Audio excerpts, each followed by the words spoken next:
मुंशी प्रेमचंद्र जी की लघु कथा बाबा जी का भोग।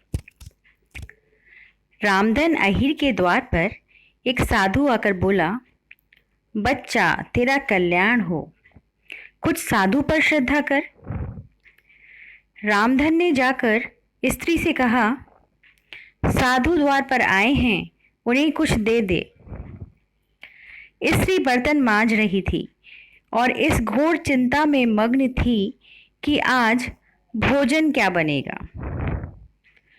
घर में अनाज का एक दाना भी न था।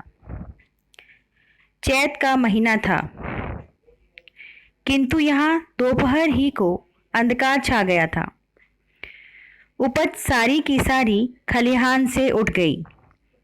आधी महाजन ने ले ली, आधी जमींदार के प्यादों ने वसूल की। भूसा बेचा तो बैल के व्यापारी से गला छूटा। बस थोड़ी सी गांठ अपने हिस्से में आई, उसी को पीट पीट कर एक मन भर दाना निकाला था। किसी तरह चैत का महीना पार हुआ। अब आगे क्या होगा? क्या बैल खाएंगे, क्या घर के प्राणी खाएंगे, यह ईश्वर ही जाने। पर द्वार पर साधु आ गया है, उसे निराश कैसे लौटाएं? अपने दिल में क्या कहेगा? स्त्री ने कहा, क्या दे दूं, कुछ तो रहा नहीं। रामधन ने कहा, जा देख तो मटके में कुछ आटा वाटा मिल जाए तो ले आ। स्त्री ने कहा, मटके झाड़ पहुंचकर तो कल ही चूल्हा जला था, क्या उसमें बरकत होगी। रामधन बोला, तो मुझसे तो ये ना कहा जाएगा कि बाबा घर में कुछ नहीं है, किसी के घर से मांग ला। स्त्री ने कहा, जिससे लिया उसे देने की नौबत नहीं आई, अब और किस मुंह से मांगू। रामधन बोला, देवताओं के लिए कुछ अंगौवा निकाला है ना, वही ला दे आऊं। स्त्री बोली, देवताओं की पूजा कहाँ से होगी। रामधन ने कहा, देवता मांगने तो नहीं आते, समाई करनी होगी करना, ना समाई हो ना करना। स्त्री ने कहा, अरे तो कुछ अंगोवा भी पसेरी दो पसेरी है, बहुत होगा तो आधा सेर। इसके बाद क्या फिर कोई साधु ना आएगा? उसे तो जवाब देना ही पड़ेगा। रामधन बोला, ये बला तो टलेगी, फिर देखा जाएगा। स्त्री झुंझलाकर उठी और छोटी सी हांडी उठा लाई, जिसमें मुश्किल से 8 सेर आटा था। वह गेहूं का आटा बड़े यत्न से देवताओं के लिए रखा हुआ था। रामधन कुछ देर खड़ा सोचता रहा, तब आटा एक कटोरे में रखकर बाहर आया और साधु की झोली में डाल दिया।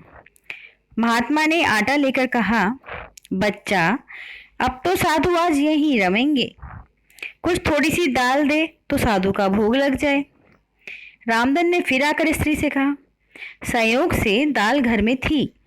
रामधन ने दाल नमक उपले जुटा दिए, फिर कुएं से पानी खींच लाया। साधु ने बड़ी विधि से बाटियां बनाई, दाल पकाई और आलू झोली में से निकालकर भुर्ता बनाया। जब सब सामग्री तैयार हो गई तो रामधन से बोले, बच्चा भगवान के भोग के लिए कौड़ी भर घी चाहिए, रसोई पवित्र ना होगी तो भोग कैसे लगेगा। रामधन ने कहा, बाबा जी घी तो घर में ना होगा। साधु बोला, बच्चा भगवान का दिया तेरे पास बहुत है, ऐसी बातें ना कहे।